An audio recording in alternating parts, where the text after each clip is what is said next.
Assalamualaikum warahmatullahi wabarakatuh. Selamat datang di channel Karel Shibapa. Semoga kita diberi kesehatan dan kesuksesan. Jangan lupa untuk like, subscribe, aktifkan lonceng notifikasi, serta tulis komentar kalian dan tonton sampai akhir. Oke, kita mulai ceritanya.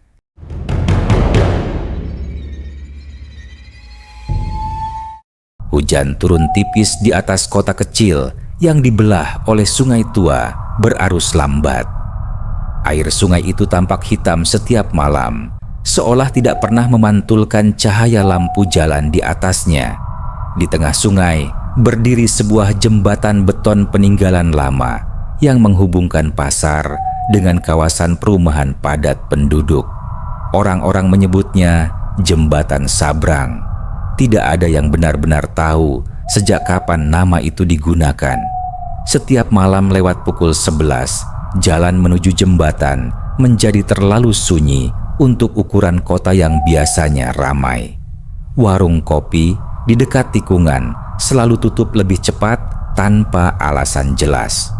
Pedagang gorengan yang biasa mangkal di bawah lampu merah memilih pindah beberapa ratus meter dari area itu. Bahkan pengemudi ojek online sering menolak pesanan yang melewati jembatan setelah tengah malam. Tidak ada larangan resmi, tetapi semua orang bertindak seolah mereka memahami aturan tak tertulis yang sama. Rangga baru 3 minggu pindah ke kota itu setelah diterima bekerja sebagai editor video di sebuah media lokal. Ia tinggal di kamar kontrakan kecil dekat pasar lama karena jaraknya hanya 15 menit dari kantor. Setiap malam, ia harus pulang melewati Jembatan Sabrang. Awalnya, ia tidak memikirkan apapun selain jalan berlubang dan bau sungai yang menyengat saat hujan turun. Namun perlahan, ia mulai menyadari sesuatu yang terasa tidak normal di tempat itu. Malam pertama, ia melihat bunga melati berserakan di trotoar jembatan. Bunga-bunga itu masih segar meski hujan cukup deras. Tidak ada makam di sekitar sana. Tidak ada juga ritual apapun yang terlihat. Saat ia berhenti sebentar untuk mengambil gambar sungai dengan ponselnya, angin mendadak berhenti total. Kesunyian itu terasa ganjil. Tidak ada suara motor, tidak ada suara jangkrik. Bahkan arus sungai terdengar terlalu pelan, seperti ditelan ruang kosong yang luas. Rangga berdiri cukup lama sambil menatap air hitam di bawahnya. Perasaannya tiba-tiba tidak nyaman tanpa alasan yang jelas. Keesokan harinya, suasana kantor dipenuhi kabar kematian seorang pria muda yang ditemukan mengambang di sungai bawah jembatan. Warga bilang pria itu melompat sendiri sekitar pukul 1 malam. Tidak ada saksi pasti, tidak ada surat bunuh diri. Polisi menyebut kasus itu murni depresi. Aneh, gumam seorang rekan kantor bernama Diki sambil menyeruput kopi sachet. Sudah kejadian lagi. Rangga mengangkat kepala dari layar monitornya. Maksudnya? Diki menatapnya beberapa detik sebelum menjawab pelan. Tahun ini sudah 6 orang. Kalimat itu membuat ruangan terasa sedikit lebih dingin. Rangga mencoba tertawa kecil untuk menghilangkan suasana aneh yang muncul tiba-tiba. Namun tidak ada seorang pun di meja kantor yang ikut tertawa.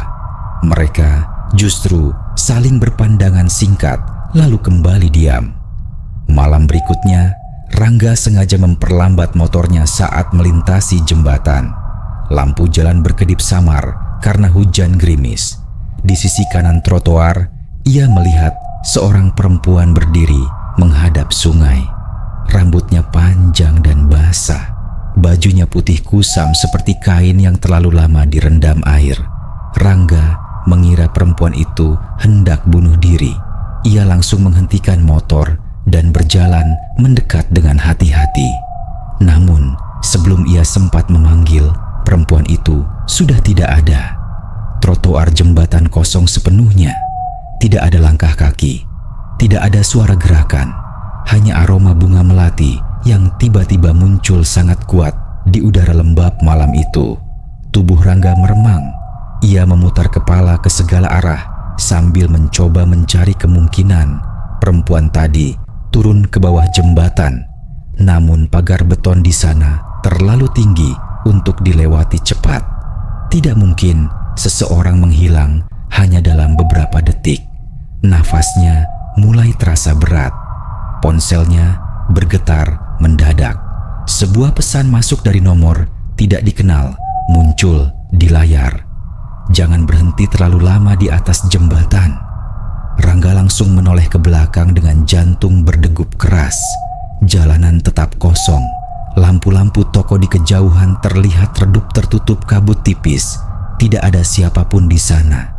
Sesampainya di kontrakan, ia mencoba menelepon nomor pengirim pesan itu.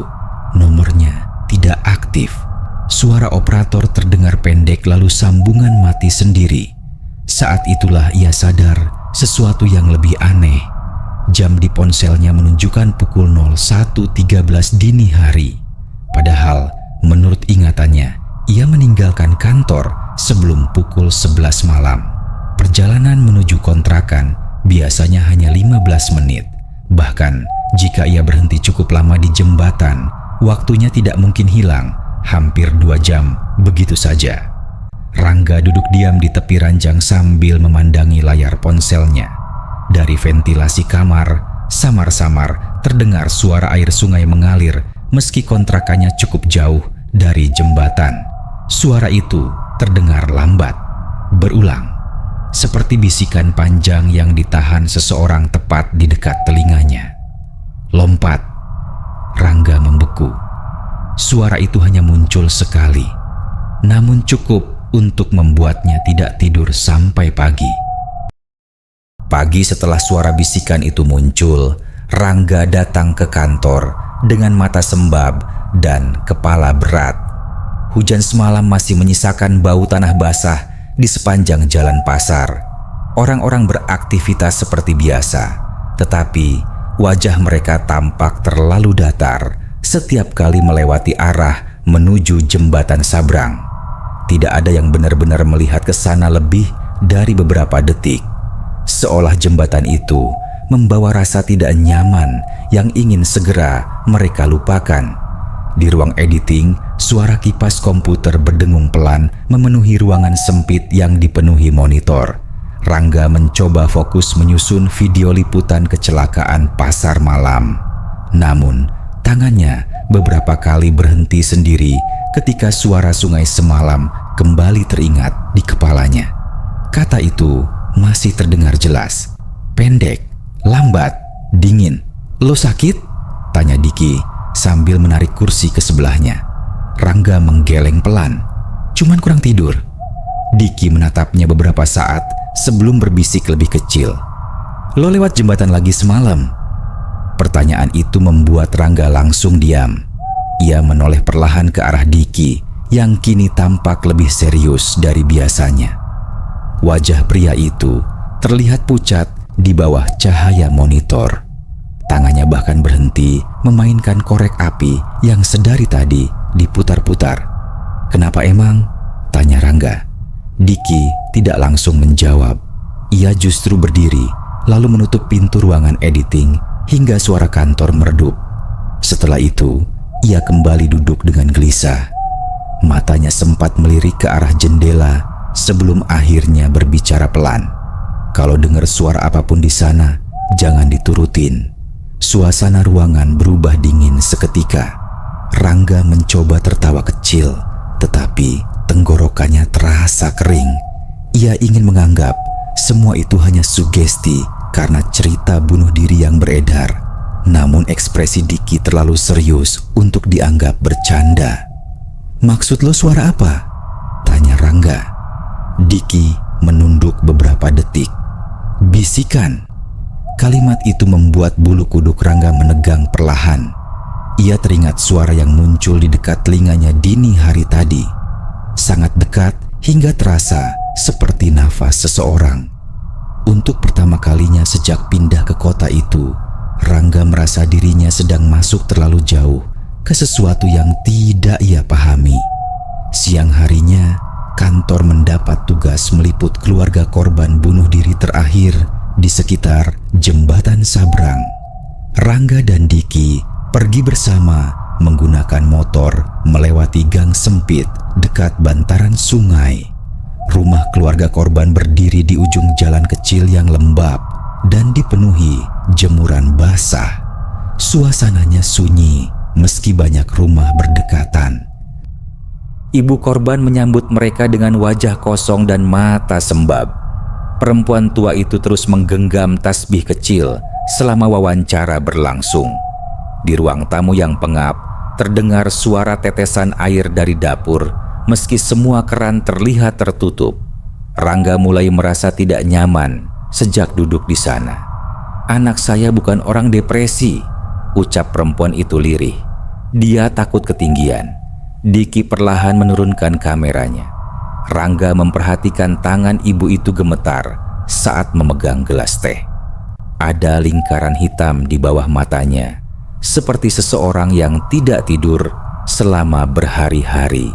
Namun, yang paling mengganggu adalah cara perempuan itu sesekali menoleh ke arah jendela belakang rumah. 2 malam sebelum meninggal, dia sering ngomong sendiri. Lanjutnya, katanya ada yang manggil dari sungai. Angin mendadak masuk dari celah jendela. Bau bunga melati langsung memenuhi ruang tamu sempit itu. Rangga refleks menoleh ke belakang.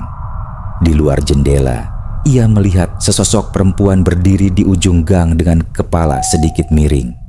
Wajahnya tidak terlihat jelas, bajunya putih kusam, dan rambut panjangnya tampak basah seperti malam sebelumnya. Rangga berdiri cepat hingga kursinya bergeser keras. Diki terkejut melihat reaksinya. Namun saat Rangga kembali melihat keluar jendela, gang itu sudah kosong. Hanya ada pakaian basah yang bergerak perlahan tertiup angin. "Lu kenapa?" tanya Diki pelan. Rangga menggeleng cepat. Nafasnya mulai terasa pendek. Ia tidak berani menceritakan apa yang baru saja dilihat karena takut terdengar tidak masuk akal. Namun, sejak detik itu, pikirannya mulai dipenuhi rasa curiga yang terus tumbuh perlahan. Malamnya, hujan turun jauh lebih deras dari biasanya. Rangga terpaksa pulang sendirian karena Diki masih harus menyelesaikan laporan kantor. Jalan menuju Jembatan Sabrang terlihat hampir kosong total. Lampu-lampu jalan memantul samar di permukaan aspal yang dipenuhi genangan. Saat motornya mendekati tengah jembatan, mesin mendadak mati sendiri. Rangga mencoba menyalakannya berkali-kali, tetapi tidak berhasil. Angin dingin berhembus perlahan melewati lehernya. Di kejauhan, suara air sungai terdengar jauh lebih keras dibanding malam-malam sebelumnya. Ia mulai panik ketika menyadari suasana sekitar terlalu sunyi. Lalu terdengar suara langkah kaki. Pelan, basah, seperti seseorang berjalan tanpa alas kaki di atas trotoar jembatan. Rangga menoleh perlahan ke belakang. Tidak ada siapapun, namun suara langkah itu tetap terdengar semakin dekat. Nafasnya memburu ketika aroma bunga melati kembali memenuhi udara malam. "Capek ya?" Suara perempuan itu muncul tepat di belakang telinganya. Rangga langsung membalik tubuh. Kosong, tidak ada siapapun di sana. Namun, di kaca spion motor, samar-samar terlihat seorang perempuan berdiri di belakangnya dengan kepala menunduk tidak wajar. Rangga membeku. Perempuan itu perlahan mengangkat wajahnya. Matanya hitam seluruhnya. Lalu seluruh lampu di atas jembatan mati bersamaan. Kegelapan langsung menelan seluruh Jembatan Sabrang dalam hitungan detik. Hanya suara hujan dan arus sungai yang terdengar menggema dari bawah beton tua itu. Nafas Rangga memburu ketika matanya berusaha menyesuaikan diri dengan gelap pekat di sekelilingnya. Ia masih bisa melihat pantulan samar wajah perempuan tadi di kaca spion motornya. Namun, saat ia menoleh langsung ke belakang, tidak ada siapapun di sana. Tangannya gemetar hebat ketika mencoba menyalakan motor lagi. Berkali-kali Starter ditekan tanpa hasil. Suara langkah kaki basah kembali terdengar perlahan mengitari dirinya. Kadang di kanan, kadang di kiri, kadang tepat di belakang punggungnya. "Jangan lihat bawah." Bisikan itu muncul lagi. Kali ini lebih jelas, lebih dekat. Suara perempuan dengan nada lirih seperti seseorang yang sedang menahan tangis. Rangga memejamkan mata kuat-kuat sambil menggenggam stang motor. Tubuhnya terasa dingin sampai ke tulang. Ia mencoba membaca doa seadanya dengan nafas tersengal. Hujan semakin deras hingga pandangannya mulai kabur. Lalu, dari arah bawah jembatan terdengar suara benda jatuh ke air. Biur. Suara itu keras dan berat, seperti tubuh manusia yang menghantam sungai. Jantung Rangga langsung berdetak kacau. Ia refleks mendekati pagar beton sambil menyorotkan senter ponsel ke bawah. Air sungai terlihat hitam dan bergelombang. Tidak ada apapun di sana. Tetapi beberapa detik kemudian, sesuatu muncul perlahan dari permukaan air. Sebuah wajah pucat, mata hitam kosong, dan tersenyum sangat lebar. Rangga mundur cepat hingga hampir jatuh. Pada saat bersamaan mesin motornya tiba-tiba menyala sendiri dengan suara kasar. Lampu jalan di sepanjang jembatan ikut hidup kembali satu persatu. Semua terasa normal lagi, seolah tidak terjadi apa-apa. Ia langsung tancap gas tanpa berani melihat belakang. Sepanjang perjalanan pulang, suara bisikan itu terus muncul samar di telinganya. Kadang terdengar seperti angin, kadang seperti suara seseorang yang duduk sangat dekat di jok belakang motornya. Rangga terus memacu kendaraan lebih cepat sambil menahan rasa mual yang muncul perlahan. Sesampainya di kontrakan, ia segera mengunci pintu dan jendela rapat-rapat. Bajunya basah kuyup oleh hujan dan keringat dingin. Lampu kamar menyala redup karena tegangan listrik yang tidak stabil setelah hujan deras.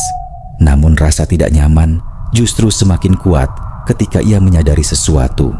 Lantai kamarnya basah. Ada jejak air memanjang dari pintu menuju sisi ranjang. Jejak kaki telanjang, kecil, seperti jejak kaki perempuan. Rangga langsung mundur perlahan sambil menahan nafas. Dadanya terasa sesak melihat air itu masih tampak baru. Tetesannya bahkan belum mengering. Padahal sejak masuk tadi, ia belum melangkah jauh dari pintu. "Siapa di sini?" teriaknya panik. Tidak ada jawaban, hanya suara tetesan air dari sudut kamar mandi. Tok, tok, tok. Suara itu terdengar terlalu pelan, namun memukul kepala Rangga seperti dentuman keras. Dengan tangan gemetar, ia mengambil sapu kayu dekat dapur kecil kontrakan. Langkahnya bergerak perlahan mendekati kamar mandi. Pintunya sedikit terbuka, gelap, dan ada bau melati yang sangat kuat keluar dari dalam. Rangga mendorong pintu pelan-pelan. Lampu kamar mandi langsung berkedip beberapa kali sebelum akhirnya menyala redup. Ember plastik biru di pojok tampak penuh air keruh. Keran wastafel tertutup rapat, tetapi suara tetesan masih terdengar jelas. Tok, tok, tok. Rangga menunduk perlahan. Air menetes dari rambut seorang perempuan yang berdiri membelakanginya di sudut kamar mandi. Tubuhnya kurus, bajunya putih, lusuh, menempel di kulit pucatnya, dan lehernya tampak miring, tidak normal, seperti tulang yang patah. Rangga membeku total. Perempuan itu berdiri diam tanpa bergerak sedikit pun. Lalu perlahan kepalanya berputar ke belakang. Bukan tubuhnya, hanya kepalanya. Sampai wajah pucat itu kini menghadap tepat ke arah Rangga. Matanya hitam seluruhnya. Mulutnya terbuka terlalu lebar. Dengar suara sungainya. Bisiknya. Lampu kamar mandi langsung mati. Rangga menjerit keras sambil mundur, terburu-buru, hingga jatuh menghantam meja kecil. Saat lampu kembali menyala, beberapa detik kemudian, kamar mandi itu kosong total. Tidak ada siapa-siapa. Tidak ada jejak kaki. Tidak ada rambut basah, namun bau melati masih tertinggal sangat kuat. Malam itu, Rangga tidak berani tidur. Ia duduk di pojok kamar sambil memegang sapu kayu hingga pagi. Berkali-kali ia mendengar suara langkah kaki di luar kontrakan. Kadang suara itu berhenti tepat di depan pintunya. Kadang terdengar seperti seseorang menggeser kuku di dinding kamar. Menjelang subuh, suara itu menghilang mendadak. Rangga akhirnya memberanikan diri membuka sedikit tirai jendela. Gang depan kontrakan masih gelap dan basah oleh hujan semalam. Namun tepat di bawah lampu jalan yang berkedip samar, ada seorang perempuan berdiri diam menghadap kamarnya.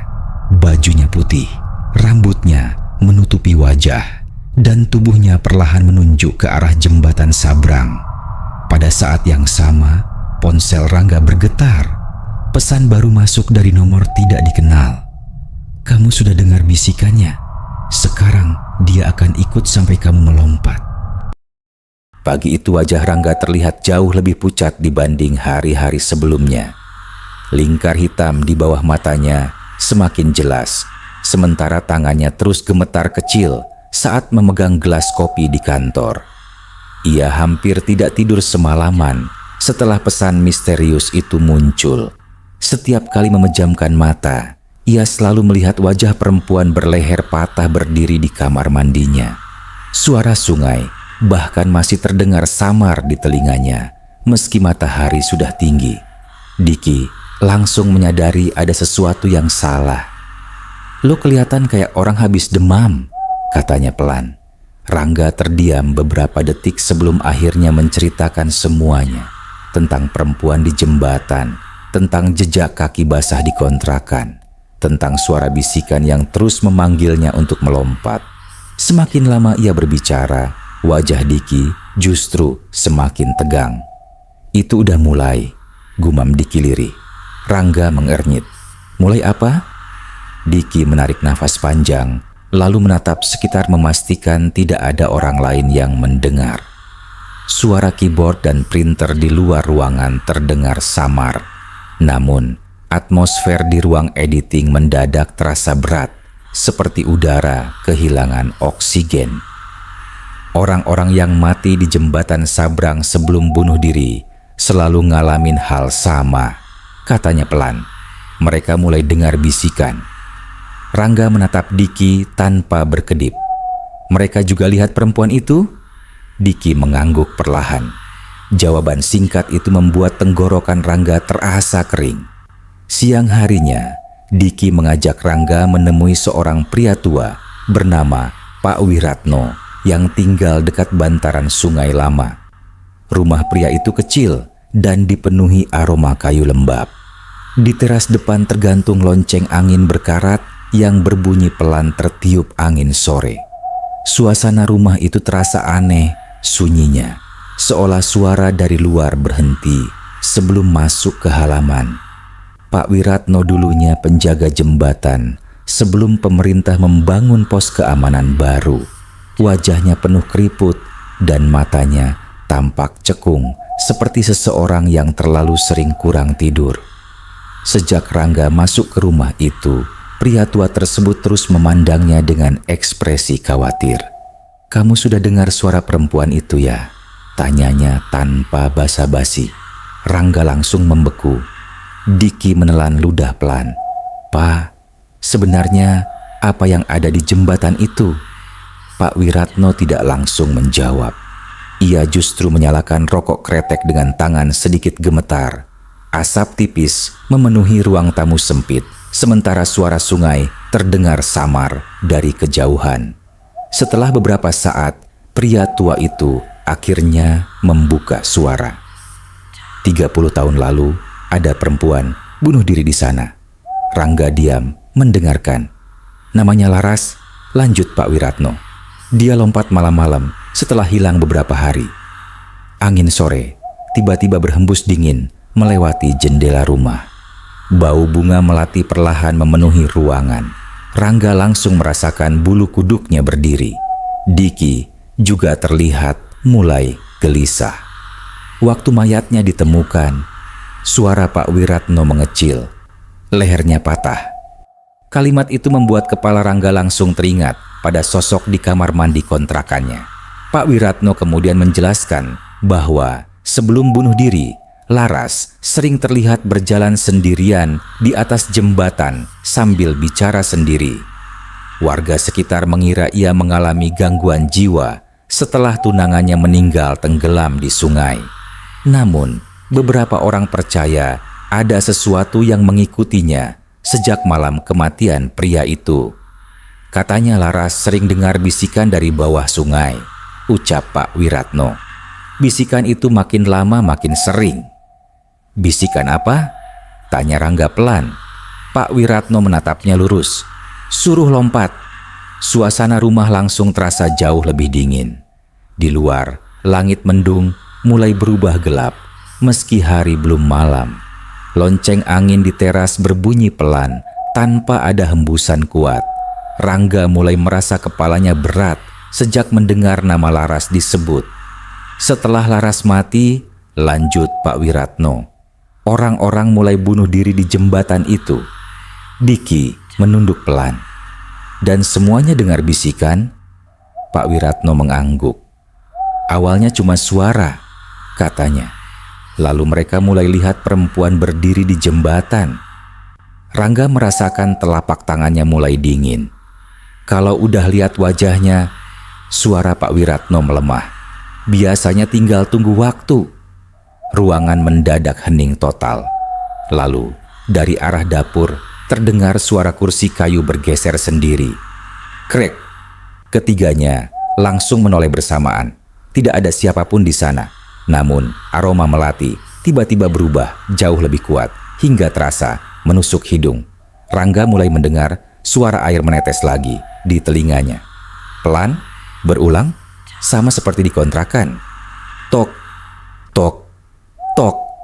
Pak Wiratno langsung berdiri dengan wajah pucat. Dia ikut ke sini.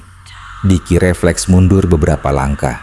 Rangga merasakan dadanya berdegup keras ketika suara tetesan air itu berubah menjadi langkah kaki basah dari arah dapur. Perlahan, berat, mendekat ke ruang tamu. Plak, plak, plak. Langkah itu berhenti tepat di balik dinding dapur. Lalu terdengar suara perempuan tertawa kecil, tipis, serak, dan penuh rasa sedih yang aneh. Pak Wiratno segera mengambil segenggam garam kasar dari meja altar kecil di sudut rumah, lalu melemparkannya ke arah dapur sambil membaca doa dengan suara gemetar. Seketika, suara langkah itu berhenti total.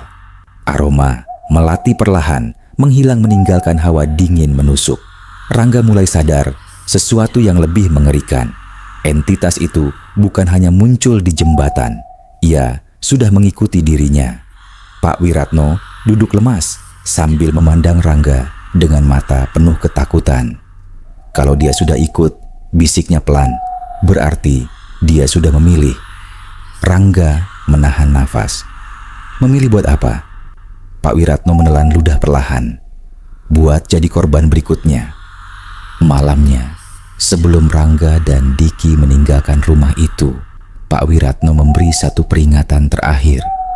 Kalau nanti kamu dengar ada orang manggil nama kamu dari atas jembatan, katanya lirih, jangan pernah menoleh ke sungai. Tapi kalau terlanjur lihat bawah, suaranya mulai bergetar.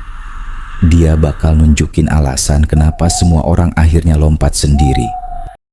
Sejak keluar dari rumah Pak Wiratno, kepala Rangga terus dipenuhi suara air sungai yang tidak kunjung hilang.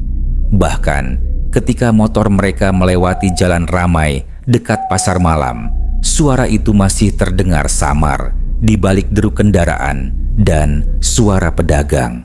Langit malam tampak terlalu gelap untuk ukuran kota kecil yang biasanya dipenuhi cahaya toko. Hujan tipis mulai turun lagi membasahi jalanan seperti malam-malam sebelumnya. Diki beberapa kali melirik Rangga dengan wajah cemas selama perjalanan pulang. "Lo, jangan sendirian malam ini," katanya serius. Rangga mengangguk lemah. "Gue cuma mau ambil beberapa barang di kontrakan." Diki langsung menggeleng keras. "Jangan balik ke sana sendirian." Namun, Rangga tetap bersikeras.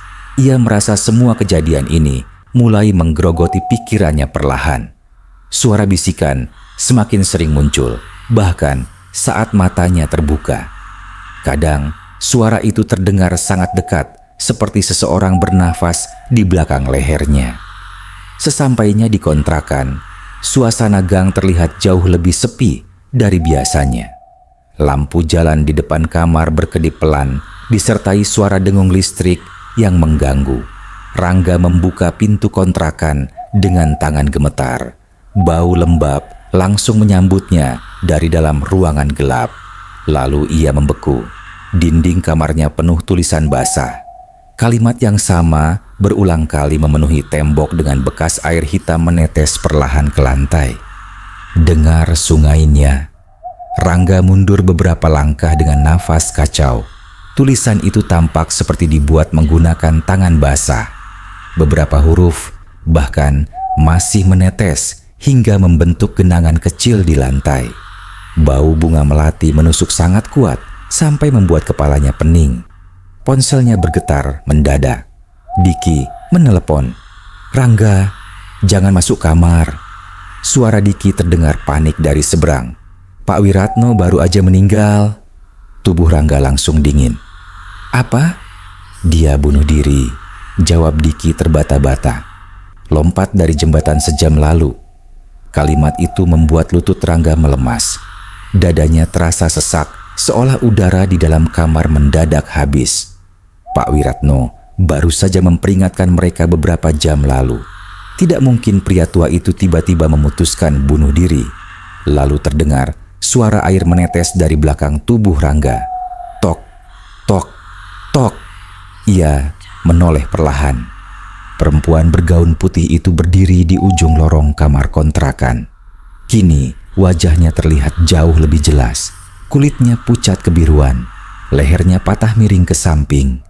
Air hitam terus menetes dari rambut panjangnya, dan matanya menatap Rangga tanpa berkedip. Ponsel di tangan Rangga jatuh ke lantai.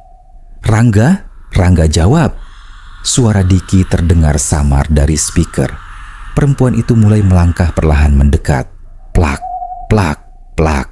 Setiap langkahnya meninggalkan genangan air hitam di lantai. Rangga mundur panik hingga tubuhnya membentur pintu. Nafasnya semakin cepat ketika suara sungai mendadak memenuhi seluruh ruangan, seperti air mengalir tepat di dalam telinganya. "Kenapa mereka selalu takut?" bisik perempuan itu lirih. Mulutnya tidak bergerak, tetapi suaranya terdengar jelas di kepala Rangga. Padahal setelah jatuh semuanya tenang. Lampu kamar langsung mati. Kegelapan menyelimuti ruangan sepenuhnya. Lalu terdengar suara banyak orang berbisik bersamaan. "Lompat, lompat, lompat." Suara itu datang dari segala arah. Rangga memejamkan mata sambil menutup telinganya. Tetapi bisikan tersebut justru semakin keras di dalam kepalanya. Tubuhnya terasa ringan. Pikirannya mulai kabur perlahan. Kemudian tiba-tiba semua suara berhenti. Sunyi, sangat sunyi. Saat lampu kembali menyala redup, kamar kontrakan itu sudah berubah. Dindingnya basah penuh lumut hitam. Lantainya dipenuhi air setinggi mata kaki. Dan suara sungai kini terdengar sangat dekat. Rangga menatap sekeliling dengan nafas gemetar. Ia sadar dirinya tidak lagi berada di kontrakan. Ruangan itu perlahan berubah menjadi bagian bawah jembatan sabrang yang gelap dan dipenuhi kabut tipis. Bau anyir sungai bercampur melati memenuhi udara lembab. Di depannya berdiri puluhan sosok manusia. Diam, basah kuyup, semua menghadap ke sungai. Tubuh Rangga mulai gemetar hebat ketika satu persatu sosok itu menoleh ke arahnya. Wajah mereka pucat, mata mereka hitam kosong, dan leher beberapa di antaranya patah miring seperti laras. "Itu korban-korbannya," terdengar suara perempuan berbisik di belakang Rangga. Ia menoleh perlahan. Laras berdiri sangat dekat, hingga ujung rambut basahnya menyentuh bahu Rangga. Semua dengar bisikan yang sama. Tiba-tiba seluruh sosok di sekitar sungai mulai berjalan perlahan menuju Rangga. Gerakan mereka lambat, namun tidak wajar. Tulang-tulang tubuh mereka berbunyi retak setiap kali melangkah. Beberapa wajah tampak hancur seperti baru menghantam batu sungai. Rangga mencoba lari, namun jalan di belakangnya berubah menjadi pagar jembatan. Ia kini berdiri tepat di atas jembatan Sabrang. Hujan deras mengguyur tubuhnya. Kabut tebal menutupi seluruh kota. Dan di bawah jembatan, puluhan tangan pucat perlahan muncul dari sungai hitam. Mereka bergerak seperti sedang memanggil. "Lihat bawah," bisik Laras. Rangga menahan nafas sambil memejamkan mata kuat-kuat. Namun suara sungai terus memenuhi kepalanya. Ia mulai mendengar suara-suara lain bercampur di dalam arus air. Tangisan, jeritan, dan suara orang-orang memohon tolong. Lalu perlahan, tanpa bisa ditahan, tubuh Rangga bergerak sendiri mendekati pagar jembatan. Tangannya naik perlahan, matanya terbuka, dan ia akhirnya melihat ke bawah. Air sungai itu tidak lagi hitam, melainkan penuh wajah manusia yang saling bertumpuk di dalam arus. Mereka membuka mata bersamaan, dan semuanya memiliki wajah Rangga. "Sekarang kamu ngerti," bisik Laras tepat di telinganya. Tiba-tiba ingatan asing memenuhi kepala Rangga sekaligus. Ia melihat Laras berdiri sendirian di jembatan puluhan tahun lalu sambil menangis. Ia melihat tunangan Laras didorong jatuh lebih dulu ke sungai oleh beberapa pria mabuk. Ia melihat Laras mencoba meminta bantuan, tetapi warga justru menuduhnya gila karena terus mendengar suara dari sungai. Lalu Rangga melihat sesuatu yang lebih mengerikan. Bukan Laras yang memanggil korban-korban itu. Ada sesuatu di bawah sungai. Sesuatu besar, gelap, dan hidup. Makhluk itu berbisik melalui suara orang-orang yang mati tenggelam di dalam sungai. Laras hanyalah wajah yang digunakan untuk memancing korban berikutnya. Kabut di atas jembatan mulai bergerak pelan, dan dari bawah sungai, sesuatu yang sangat besar perlahan membuka mata merah menyala. Pada saat yang sama, tubuh Rangga mulai memanjat pagar jembatan sendiri. Hujan turun semakin deras ketika tubuh Rangga berdiri di atas pagar jembatan Sabrang. Air sungai di bawahnya menggulung pelan seperti lumpur hidup yang sedang bernafas. Angin malam bertiup dingin, menusuk kulit hingga tulang. Namun anehnya, Rangga hampir tidak merasakan takut lagi. Suara-suara di kepalanya berubah menjadi sangat tenang. Sebentar lagi selesai, bisik mereka bersamaan. Rangga menatap ke bawah tanpa berkedip. Puluhan wajah di dalam sungai masih menatap balik ke arahnya. Wajah-wajah itu tampak tersenyum pelan, seolah sedang menyambut seseorang pulang setelah perjalanan panjang. Di antara mereka, Laras berdiri di tengah arus dengan kepala miring dan mata hitam kosong. "Capek ya?" bisiknya lembut. Tubuh Rangga bergerak sedikit maju. Ujung sepatunya hampir lepas dari pagar licin yang diguyur hujan. Lalu suara motor terdengar dari kejauhan. Kencang, mendekat cepat. Lampu sorot menembus kabut sebelum sebuah motor berhenti mendadak di ujung jembatan. Diki turun dengan nafas memburu sambil berteriak panik saat melihat Rangga berdiri di atas pagar. "Rangga!" Suara itu mengguncang kepala Rangga seperti benturan keras. Untuk sesaat pandangannya kembali normal. Ia melihat dirinya benar-benar berdiri di tepi jembatan dengan sungai deras menganga di bawah. Nafasnya langsung kacau. "Jangan dekat-dekat!" teriak Rangga gemetar. Diki tetap berjalan perlahan mendekat meski wajahnya pucat ketakutan. Hujan membasahi seluruh tubuhnya. Matanya terus menatap Rangga seolah takut kehilangan fokus sedetik saja. "Turun dulu," katanya terbata-bata. "Kita pulang." Rangga menggeleng keras sambil memegangi kepala. suara bisikan itu kembali muncul semakin keras dari bawah jembatan. Kali ini bukan hanya suara perempuan. Ada ratusan suara bercampur jadi satu. Lompat, biar tenang, biar selesai. Tubuh Rangga kembali bergerak maju sedikit demi sedikit. "Rangga, lihat gue!" teriak Diki. Rangga mencoba menoleh. Namun di belakang tubuh Diki, ia melihat Laras berdiri diam di tengah jalan. Gaun putihnya berkibar tertiup angin hujan. Lehernya masih patah miring. Dan di belakang Laras, kabut hitam besar perlahan naik dari bawah sungai seperti asap hidup. Makhluk itu terlalu besar untuk dipahami bentuknya. Matanya merah menyala di tengah kabut. Mulutnya terdengar berbisik menggunakan ratusan suara manusia sekaligus. "Kasih dia ke kami," Rangga menjerit sambil menutup telinga. Diki langsung berlari dan menarik tangannya. Pegangan itu membuat tubuh Rangga hampir jatuh dari pagar. Keduanya terseret di atas beton licin dengan nafas panik bercampur hujan deras. Namun tiba-tiba tangan Rangga terasa ditarik sesuatu dari bawah jembatan. Kuat, sangat kuat. Rangga menoleh ke bawah. Puluhan tangan pucat kini merayap keluar dari sela-sela pagar beton. Mereka mencengkeram kaki Rangga sambil terus berbisik lirih. "Turun, turun, turun."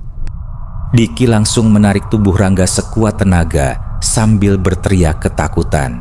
Tangannya mulai berdarah karena bergesekan dengan beton kasar. Rangga bisa merasakan kuku-kuku dingin mencengkeram pergelangan kakinya semakin dalam. Lalu Laras mulai berjalan mendekat. Pelan, tanpa suara langkah, wajah pucatnya kini hanya beberapa meter dari mereka. Air hitam menetes dari matanya.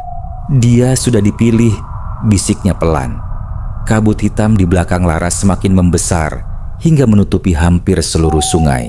Dari dalam kabut itu terdengar suara jeritan banyak orang yang saling bertumpuk. Suara-suara korban bunuh diri selama puluhan tahun. Rangga mulai menangis tanpa sadar. Kepalanya terasa seperti akan pecah. Semua bisikan bercampur menjadi satu suara besar yang terus memerintahkannya melompat. Ia tidak sanggup menahannya lagi. Dengan tenaga terakhir, Rangga menoleh ke Diki. "Jangan biarin dia manggil gua lagi," katanya lirih. Lalu tubuhnya mendadak berhenti melawan. Tatapan matanya kosong dan perlahan bibirnya tersenyum. Senyum yang sama seperti wajah-wajah di dalam sungai. Diki langsung sadar sesuatu berubah. "Rangga?" Pria itu menoleh pelan. Matanya kini hitam seluruhnya. Dalam satu gerakan cepat, Rangga melepaskan pegangan tangan Diki, lalu menjatuhkan dirinya sendiri ke bawah jembatan. Brakake, tubuhnya menghantam permukaan sungai hitam dan langsung tenggelam tanpa percikan besar. Kabut di atas sungai mendadak lenyap bersamaan dengan semua suara bisikan. Hujan perlahan melemah, meninggalkan suasana sunyi yang mencekam. Diki membeku di atas jembatan dengan tubuh gemetar hebat. Sungai itu kembali terlihat normal, gelap, tenang, kosong, seolah tidak pernah ada apapun di bawah sana. Beberapa hari kemudian, polisi menyatakan Rangga bunuh diri karena depresi. Tidak ada saksi selain Diki. Tidak ada bukti aneh di lokasi kejadian. Rekaman CCTV di sekitar jembatan mendadak rusak tepat pada jam Rangga jatuh. Kasus itu perlahan dilupakan seperti korban-korban sebelumnya. Namun, sejak malam itu, Diki mulai mengalami sesuatu yang sama. Awalnya, hanya suara air sungai saat menjelang tidur. Lalu, aroma bunga melati yang muncul tiba-tiba di ruang editing kantor. Dan tepat 7 hari setelah kematian Rangga, Diki menerima pesan dari nomor tidak dikenal. "Kamu sekarang bisa dengar sungainya juga." Tangannya langsung dingin. Nomor pengirim itu tidak memiliki identitas, tetapi foto profilnya membuat nafas Diki berhenti. Itu foto Rangga, basah kuyup, berdiri di atas jembatan Sabrang. dengan mata hitam kosong dan senyum sangat lebar. Beberapa detik kemudian, ponsel Diki mengeluarkan suara panggilan masuk sendiri. Tidak ada nomor, tidak ada nama, hanya suara air sungai dari speaker. Dan samar-samar terdengar suara Rangga berbisik pelan, "Diki, coba lihat bawah." Demikianlah cerita horor pada video kali ini. Terima kasih sudah menonton video ini. Jangan lupa untuk komen, like, dan subscribe-nya.